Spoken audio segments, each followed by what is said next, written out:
Fala, Poppers! Bem-vindos para mais um programa. Estou aqui com o queridíssimo Yuri. Vocês estão notando, né, que a Yasmin não tá aqui, tá fazendo uma mega falta pra gente. Não deu para ela vir, mas tudo bem, estamos conectados de qualquer forma. E vocês viram aí, né, que o nosso tema hoje, pessoas más. Será que elas existem? É muito provável que a gente já tenha encontrado algumas na nossa vida que a gente tenha tido essa impressão. Mas será que é bem assim? É sobre isso que a gente vai falar hoje. Então fica com a gente, chama a vinheta, produção, e bora falar sobre isso.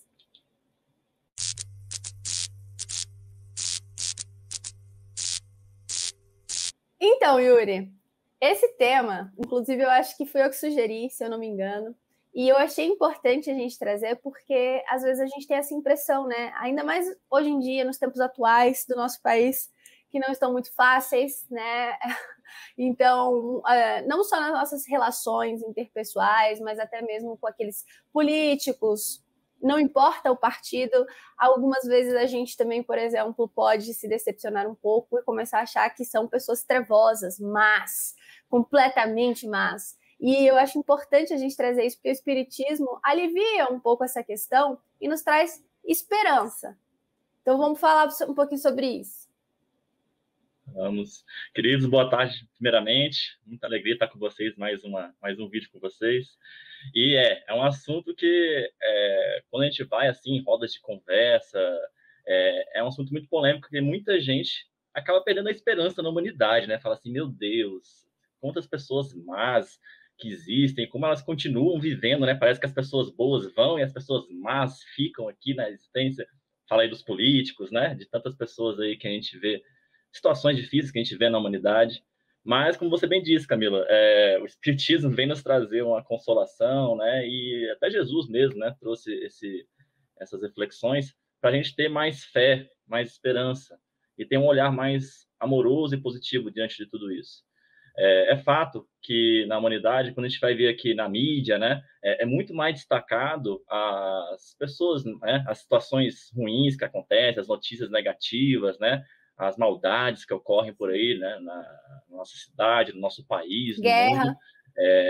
Guerra, uma delas aí, né, que a gente está vivenciando recentemente, atualmente, né, e então a gente vê essas situações, a gente fica muito vidrado nisso, nessa perspectiva, né, negativa, fechada do mundo, a gente vai achar que a gente perde um pouco, né, esse ânimo, essa esperança. Mas a gente tem que buscar entender que, né, até como traz o nosso querido doutrina espírita, nós estamos no mundo de provas e expiações. Nós somos espíritos ainda muito mais imperfeitos do que perfeitos.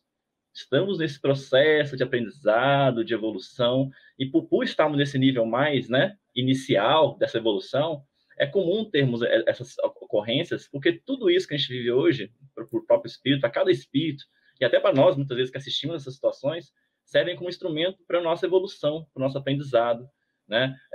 Para nós exercermos o perdão, o amor, uma indulgência, né? Porque todos nós aqui, se a gente for avaliar, que ninguém aqui é perfeito. Todos nós aqui já cometemos erros, todos nós já em níveis diferentes, mas todos nós aqui temos pensamentos, muitas vezes, né, não bons.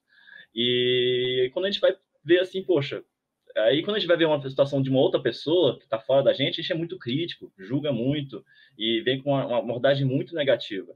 Então, o convite que a doutrina espírita, que Jesus também trouxe, né? Jesus viveu entre, né, pessoas muitas vezes consideradas pela sociedade maldosas, né, os excluídos da sociedade, os marginalizados. Os marginalizados, né? Então, ele mesmo foi um exemplo de que ele buscou ser um instrumento do bem, do amor, de acolhimento, de perdão, no meio de toda essa situação, no meio de todas essas pessoas, porque nós estamos todos destinados a sermos espíritos do bem, destinados à felicidade, e que tudo isso faz parte só de um processo, né? Mas é difícil, né, Camila? A gente sabe que tem essa teoria toda, né? Mas na prática a gente vê essas questões assim e não se escandalizar muitas vezes é complicado. É importante a gente elevar o nosso pensamento a Deus, lembrar que ele tem seus atributos. Alguns a gente já tem capacidade de compreender, outros não. E a gente sabe que ele foi a causa primeira de todas as coisas. E se ele é infinitamente bom, infinitamente misericordioso, justo, faz sentido que, já que tudo vem dele, né, causa primeira de todas as coisas, que ele tenha criado algo, alguém voltado para o mal, né, desde o início, que não vai ter opção senão isso.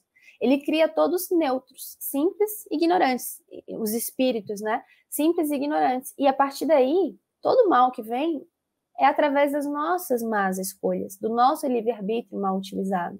E a gente vai ver muito bem isso lá no livro A Gênese, capítulo 3, o título é O Bem e o Mal. E lá no item 1, então, Kardec começa falando dessa questão dos atributos e falando que tudo que vem dele tem que estar conectado a esses atributos, fazer sentido com eles. Tudo que destoa é nosso, não vem de Deus. É nosso, criado por nós, porque nós sim podemos tender para o imperfeito, podemos tender para o mal, mas a gente vai ver mais adiante que o mal nada mais é do que uma ausência de bem. E é por isso que lá no item 2 também desse mesmo capítulo, Kardec vai citar Satanás, o diabo, né? Essa figura criada aí para representar o mal e que muitos acreditam que ele existe, Yuri. Você já acreditou em algum momento da sua vida? Já conheceu alguém que acreditava que Satanás existia? Demais. A gente vê muito isso, né? A gente fica até assustado. Essas coisas assim tão negativas nos assusta, né? É complicado mesmo. E a gente vê isso assim, né, em filmes de terror, traz muito isso, e as pessoas assistem, às vezes acreditam e levam ao pé da letra. Às vezes isso pode ser trazido também, inclusive na Bíblia, naquele momento em que Jesus faz aquela espécie de exorcismo ali e libera, quando eles falam, nós somos muitos, e as pessoas já levam para esse lado ali de, era o Satanás, e essas entidades trabalham para ele, coisas do tipo. Isso. Como você falou, como nós temos um Deus soberanamente justo, bom, como é que ele realmente ia criar espíritos, né, pessoas más na sua essência para nos testar? Não, é como se fosse injusto até para essas pessoas, né, esses espíritos que ficariam fadados à tristeza, né, à angústia, ao mal, né, de uma forma eterna. Assim, a gente respeita, lógico, todas as visões que a gente tem das várias religiões, mas o mais importante de tudo isso é a gente temos a visão de que nenhum espírito, nenhuma pessoa está fadada eternamente para um castigo horrível, para um mal, desde pessoas que cometeram crimes e coisas assim, porque senão, imagina, uma pessoa comete um crime, aí agora, cometi um crime, eu estou fadado eternamente ao castigo, vou ser um mal, enfim, isso não vem de um Deus bom, um Deus do bem, um Deus do amor, um Deus do perdão, né? Deus é um pai amoroso, assim como a gente muitas vezes, né, quando você é pai ou mãe, você vê o seu filho cometendo um erro, que pai ou que mãe normalmente vai excluir o filho da vida, vai querer ser o mal dele para sempre, não vai acolher ele. As mães, principalmente, né, vão sempre querer acolher o filho, independente das escolhas, muitas vezes infelizes, que pode ter tomado, para trazer uma nova oportunidade, uma nova esperança, um novo recomeço para a vida daquela pessoa. Então, a mãe, né, que é um dos amores mais sublimes que a gente tem aqui até na Terra, é um dos exemplos maiores, assim, do amor verdadeiro, do amor do nosso Deus, do nosso Pai, que ele é amor e perdão sempre. Então, a gente tem que sempre olhar essas questões com cuidado, com carinho, com esse sentimento, e perceber que a vida, e aí graças à visão espírita também, das reencarnações e tudo, sempre há novas oportunidades de crescer, e aí todos os espíritos vão ser do bem, vão ser felizes. Né? Esse é o destino, né, Camila?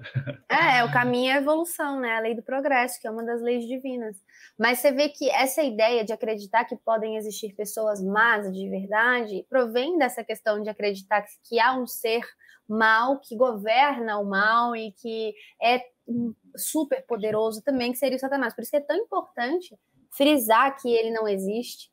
E Kardec fez questão de falar isso não só ali em A Gênese, nesse item 2 do capítulo 3, como também lá em Céu e Inferno, capítulo 9, chama Os Demônios. E ele vai tratar disso, né? Mostrar que, assim, para acreditar que Satanás existe, só tem duas possibilidades. Ou a gente acredita que é um ser tão poderoso quanto Deus, que também já sempre existiu, não foi criado por Deus, né? E que luta em igual força. E para isso a gente pode ver que, se a gente olhar para a criação dentro do que a gente tem conhecimento até hoje, a gente percebe uma unidade de vistas em relação ao universo, ou seja, dá para ver que ele vem de um único criador, assim, porque está tudo em harmonia. É como, vamos imaginar, quando a gente escreve numa folha de papel, a nossa letra é única, é a nossa letra, não tem nenhuma parecida, como a nossa digital também. Então, pode ter alguém que vai tentar fazer parecido, mas nunca vai ser igual. Tem coisas que são só nossas. E assim é a criação em relação a Deus. Dá para ver que tem um único autor, tem um único criador. Então, a gente vê que é impossível e nós sabemos que ele é a causa primeira de todas as coisas, o mais poderoso, o mais inteligente, o mais tudo. Então, não há alguém que lute em pé de igualdade com ele. Sendo assim, tudo tem que prover dele. Tudo tem que ser criação dele. E, de novo, a gente remete à questão dos atributos. Não tem como um Deus que é só bondade criar algo mal. Não tem como vir algo mal de algo que é todo bom. Ele é a fonte da bondade. Então, a gente percebe que os males são criados a partir de nós, que somos criados neutros, e Deus nos dá esse livre-arbítrio para que, a partir daí, a gente tome as nossas próprias decisões. E aí, é por isso que lá no item 3, ali da Gênese, Kardec vai dizer, mas o mal existe? Existe. A gente não está dizendo que ele não existe. Mas existem os males que podem ser evitados, e que aí, ou seja, foi uma falta de controle nossa, né, do nosso livre-arbítrio mal utilizado. A gente sabe que a gente tem ali os nossos vícios, orgulho, egoísmo, ambição, cupidez, excesso em tudo que está em excesso está ruim. E aqueles que não podem ser evitados, que a gente sabe que está além da nossa vontade, são até os flagelos, né, os desastres naturais, e a gente sabe que tudo isso vem também para o progresso. Ou seja, tudo que a gente olhar e perceber e enxergar como mal, a gente pode ter certeza que por trás tem um bem nisso, né? O que chega até nós. E o que vem de nós, aí está criado através dos nossos vícios, que a gente tem que trabalhar neles. E como você falou, como você bem lembrou, né? Como ninguém está fadado ao mal eterno, então esses nossos irmãos, quando eles utilizam mal esse livre-arbítrio e acabam errando, o que se espera de nós? É ajudar eles a trilhar um novo caminho, a enxergar novas possibilidades, a perceber que não é por aí. E não massacrar ainda mais, julgar ainda mais, porque isso só estimula eles a não terem esperanças, a não se sentirem acolhidos e a insistirem ainda mais no que estão fazendo, porque eles vão dizer assim, bom, né, ninguém acredita em mim, por que eu vou acreditar? E a gente vê isso muito nas sessões mediúnicas, né, Yuri? A gente que tem essa experiência, a gente vê muito isso. O que eles esperam de nós é medo, é nojo, é repulsa, é tudo. Agora, o amor constrange. O amor abre as portas. É através do amor que a gente consegue acessá-los. E aí eles se abrem para um novo caminho. Exato. Esse sentimento do amor, ele é profundo, né? Ele que desperta o espírito, e as pessoas aqui encarnadas também, né? Os espíritos encarnados, a saírem de um estado trevoso, um estado de falta de esperança, de fé, com um sentimento de acolhimento, de amor, de esperança, sabe? E traz uma paz, uma leveza no coração. Então, quando a gente avalia isso, a gente pensa, poxa, nesse caminho do amor que nós temos que buscar, né? A nossa caminhada e a nossa visão das coisas que acontecem na vida. A gente olha para as pessoas que, né, consideradas más, né? E até nós mesmos, né? Muitas vezes cometemos atitudes ruins e somos, né? Podemos até ter uma culpa muito forte conosco mesmo e nos considerarmos maus, né? A gente tem essa visão amorosa, a gente se conecta com essas energias boas e aí a gente vai passando por essa escala evolutiva, né? A gente vai entendendo melhor, igual você disse, né? Poxa, por que, né? Na lógica, né? Tendo conhecimento, assim, um bom senso, por que existiria um diabo? Por que existe, né? Como assim? Quando você avalia melhor, igual o Kardec traz nessas reflexões, você avalia que o bom senso não bate com o Deus amoroso e bondoso. E aí, através disso, a gente vai conhecendo cada vez mais esse processo, a gente vai passando por essa escala evolutiva, né? Evoluindo intelectualmente, evoluindo moralmente, e até no Livro dos Espíritos, né? Eu convido aí para o pessoal para reler, ou quem nunca leu também, ler a parte as questões 96 a 113 do Livro dos Espíritos, que ele traz um grau, uma escala evolutiva dos espíritos, que não é absoluta, né, porque as escalas são ilimitadas em número, é só uma questão de, né, para ter conhecimento, eles definiram 3 graus principais conforme as características gerais dos espíritos, né, da evolução dos espíritos. Existem os espíritos puros, né, que são os espíritos que atingiram o grau supremo da perfeição. Podemos ver um exemplo claro aí, Jesus, nosso espírito, o governador da nossa terra, né, Cristo, que veio até a gente aí para trazer esse exemplo de amor. Depois disso, né, um nível mais abaixo, os espíritos bons, onde já há uma predominância do bem, né, do espírito sobre a matéria e pelo desejo do bem. Então, esse é um próximo passo que a gente está tentando chegar aí, né, sendo os espíritos bons nessa nossa vivência. E, por último, esse terceiro nível mais inferior, que é muito mais predominante aqui na Terra, né, por ser um mundo de provas e expiações, é os espíritos imperfeitos, né? Nossa! Os espíritos imperfeitos que agora estamos nessa parte, né? Que alegria. Cara, a gente vê essa escala evolutiva e fala assim, nossa, a gente está nesse nível mais baixo, assim, e não diminuindo a gente, né? É igual a criança, né? Um bebê, a criança vai descendo até a fase adulta e madura. Né? Temos que valorizar cada fase. Claro. E nós estamos nessa fase dos espíritos imperfeitos, né? Que há uma predominância ainda na matéria sobre o espírito, só que questões aí que até a Camila disse, né? Tipo, alguns características do mal, né? A propensão para o mal, a ignorância, o orgulho, o egoísmo, as paixões, elas ainda são consequentes dessa nossa inferioridade espiritual ainda, né? Nem todos, ele até destaca aqui, ó, nem todos são essencialmente maus. Em alguns, há mais leviandade, irreflexão e malícia do que verdadeira maldade. Então, assim, e aí até nesse trecho, né, ele também, um pouco mais à frente, ele entra nos subníveis, né, nas categorias dentro dos espíritos imperfeitos, né, que também ele destaca em cinco classes principais, que seriam os espíritos impuros, que seriam os mais, assim, né, ainda não evoluídos, que eles se mostram propensos a todos os vícios, né, geradores das paixões vis, degradantes, como a sensualidade, a crueldade, a hipocrisia, a avareza. Eles fazem o mal por esses primeiros impuros fazem o mal por prazer, as mais das vezes sem motivo, e é por ódio ao bem. Quase sempre escolhem suas vítimas entre as pessoas honestas. Então você vê, esse é um início, né? É uma etapa que muitas vezes a gente, por várias situações de não desenvolver o amor na gente, a gente entra nesse estado de espírito muito com o mal, né? A gente deixa o mal dominar a gente, nossas atitudes. Só que depois a gente vai evoluindo, né? Aí tem os espíritos levianos, tem os espíritos pseudo-sábios, tem os espíritos neutros, né? Que já tem um pouquinho mais, que não é tão mal assim, já os batedores e os perturbadores.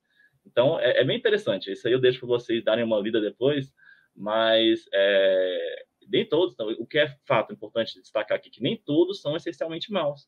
Em alguns, né, como eu falei já antes, essa leviandade, essa reflexão. Então, é um processo evolutivo.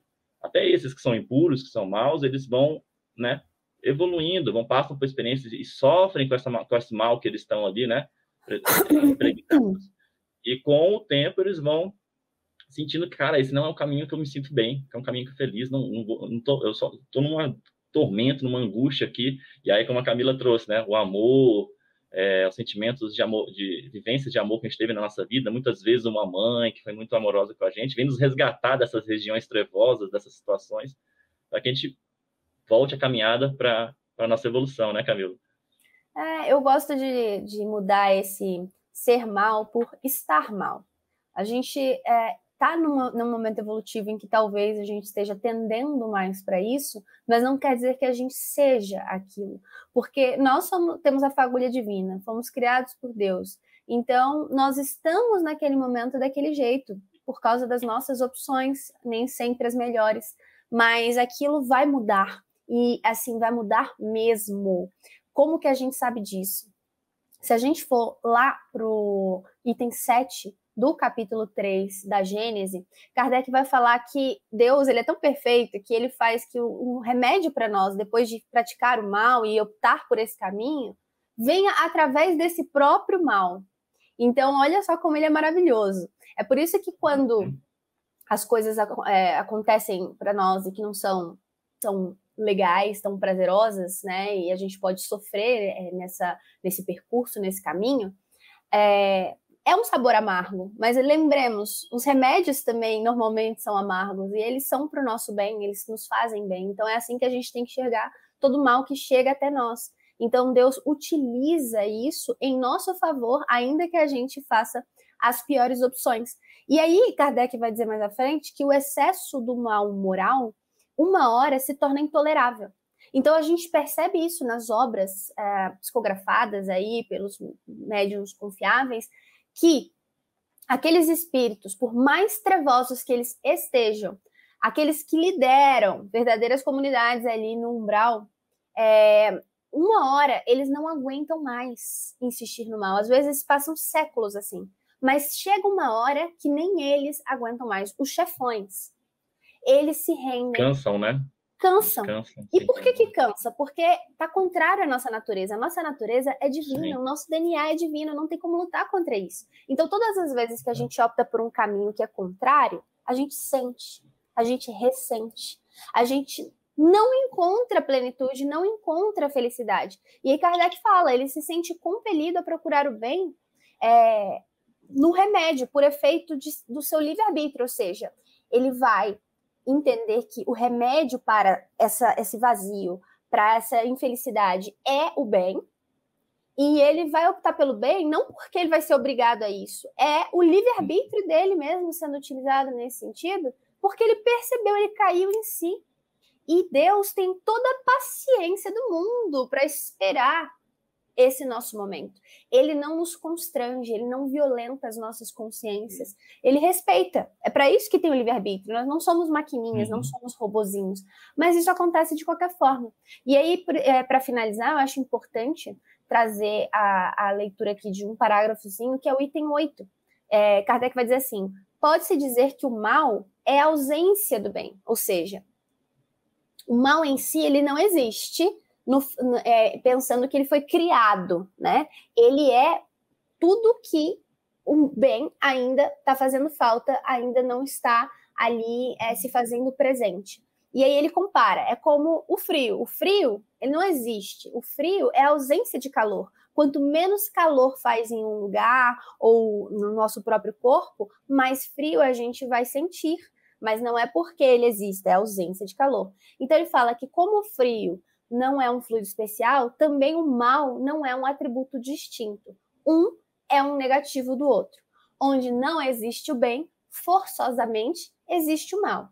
Não praticar o mal já é um princípio do bem. Então, é o primeiro passo. Nós hoje ainda insistimos no mal, como você falou no início, não tem ninguém perfeito aqui, não tem espírito puro aqui. Lembrando que entre os espíritos puros, quando a gente fala que eles atingem a perfeição, é a perfeição relativa, porque a gente nunca vai se comparar e chegar ao nível de Deus, e a gente nunca para de evoluir. Mesmo entre os espíritos puros, que é a última escala, eles continuam evoluindo incessantemente para toda a eternidade. E mesmo assim não vão chegar aos pés de Deus. Isso é para a gente ter noção do quanto Deus é perfeito, né? E aí ele fala, então, que não existe o bem, onde não existe o bem, forçosamente existe o mal, e não praticar o mal já é o início de bem, que é o nosso caso aqui agora. A gente, em algumas coisas, já consegue ter consciência de que não é o melhor a se fazer, e isso já é uma evolução. O nosso próximo que erra, tá errando talvez em coisas que a gente não erre mais, mas isso não quer dizer que a gente já não errou na mesma coisa no passado, e é para isso que vem o Espiritismo nos ensinar a ter mais respeito, tolerância, empatia, porque a gente talvez não lembre, mas foi igualzinho, igual que nem ou até pior. Então, vamos reparar nisso. E tudo que a gente hoje já consegue se conter, se controlar, a gente já está caminhando, já é um princípio de bem. E aí, Kardec finaliza, Deus somente quer o bem, só do homem procede o mal. Se na criação houvesse um ser preposto ao mal, ninguém o poderia evitar. Mas tendo o homem a causa do mal em si mesmo, como a gente falou, né, vem dos nossos defeitos, das nossas más tendências, e tendo simultaneamente o livre-arbítrio e por guia as leis divinas, e onde estão as leis divinas? Na nossa consciência, no nosso coração, que aí a gente não pode dizer que é porque não teve acesso a determinada religião ou a determinada informação, está em nós, evitá-lo-á sempre que o queira. Então, o que falta na gente? É o querer, é a vontade de fazer diferente. E isso vai brotar em algum momento. O que a gente pode fazer por essas pessoas que a gente nota que estão errando? Detalhe, a gente também erra. O que a gente faz por elas? Reza. Pede que elas sejam iluminadas, intuídas para o bem, que enxerguem, né, como a comunidade que somos, né, nesse espírito fraternal de que o que prejudica um prejudica a todos, e que eles percebam, então, que não se trata somente deles, e que saiam desse egoísmo de pensar somente em si. Todas as vezes que a gente, como a gente citou no início, né, por exemplo, políticos, até mesmo o Putin, né, é o presidente ali da Rússia que iniciou essa guerra mais recente, pessoas do nosso convívio, dentro da nossa própria família, todas as vezes que a gente dissemina o ódio, pensa mal delas, xinga, fala mal numa conversa, incita nas redes sociais as pessoas a estarem ali comentando, falando mal e se revoltando com a situação, a gente só está enviando essas energias deletérias, e o que elas fazem? Fortalecem os espíritos que estão ainda praticando mal e estão influenciando essas pessoas para o mal. Então, isso é alimento para eles. A gente está fazendo com que a situação piore. E também criando todo um campo magnético negativo na mente daquelas pessoas para não verem outra saída e continuarem naquele caminho. Então, se a gente quer ver mudança, façamos diferente. Vamos rezar por elas, elevar a sintonia do nosso planeta para que os espíritos de luz possam também se aproveitar dessas energias para terem maior poder de ação sobre nós, porque, como a gente sempre falou, eles respeitam o nosso livre-arbítrio. Esse conhecimento que você traz, Camila, que nos permite, né, fazer essa mudança e evolução, cara. Quando a gente tem essa visão, esse conhecimento, a gente começa a compreender melhor e temos mais sabedoria, né, nas escolhas das nossas atitudes, dos nossos pensamentos. E eu deixo um convite aqui também para uma leitura muito boa, muito positiva, que é o livro As Dores da Alma, pelo Espírito Hamed, que ele define e aprofunda em cada uma das dores da alma, todas essas questões que a Camila trouxe aqui, que são muitas vezes desajustes, neuroses, desequilíbrios íntimos, que podem nos levarmos a sermos pessoas más. Algumas delas, né, que ele destaca que cada um tem cada capítulo é uma dessas dores, né? O orgulho, o egoísmo, a crueldade, o medo, o vício, a mágoa, a inveja, a ansiedade, todas essas dores da alma que muitas vezes nos cegam para o bem e para o amor, né, que Deus nos convida. Então, é esse o convite, né, Camila? Vamos ter esse olhar mais amoroso, mais positivo, diante diante da situação, de compreender que não tem essas pessoas más, né?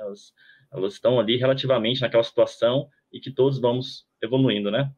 É isso, é sobre isso, pessoal. E aí vamos lembrar que estamos juntos, que não tem aqui ninguém melhor do que ninguém, então bora se unir, né? E vibrar positivamente. E a gente aguarda vocês no próximo programa, na terça-feira que vem. Foi um prazer imenso, né, Yuri? Bom, prazer imenso, queridos. E até lá. Beijão. Um abraço, fique com Deus.